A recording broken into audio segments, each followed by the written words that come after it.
এই সকল স্থানে সিসিটিভি দিয়ে মনিটরড সেফ জোন মহিলাদের জন্য আইডেন্টিফাইড এবং ক্রিয়েটেড হবে।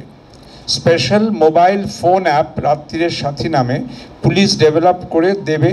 ওয়ার্কিং উইমেনরা দয়া করে সেটা ডাউনলোড করে নেবেন এবং সেখান থেকে স্থানীয় থানা, স্থানীয় পুলিশ কন্ট্রোল রুমে অবিলম্বে বিপজ্জনক পরিস্থিতিতে যোগাযোগের ব্যবস্থা থাকবে।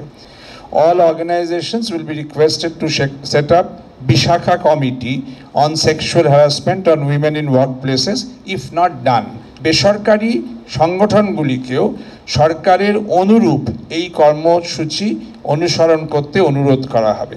The program will be undertaken across districts. বিশেষ করে রাত্রিবেলা মহিলারা যাতে পেয়ারে বা টিমে কাজ করবার সুযোগ পান এবং পরস্পরের অবস্থান চলাচল সম্পর্কে সংবেদনশীলভাবে জানতে পারেন সেই ব্যবস্থা করার চেষ্টা করা হবে। Private institution shall also be encourage to set up রাত্রিরের সাথী প্রোটোকল, যেখানে সম্ভব যতদূর সম্ভব মহিলাদের নাইট ডিউটি থেকে স্পেয়ার করবার চেষ্টা হবে। গার্ডস সিকিউরিটি গার্ড নিয়োজিত করবার সময়ও যাতে পুরুষ মহিলা অনুপাত যথাসাধ্য সমানুপাত যাতে থাকে সেই দিকে জোর দেওয়ার চেষ্টা হবে।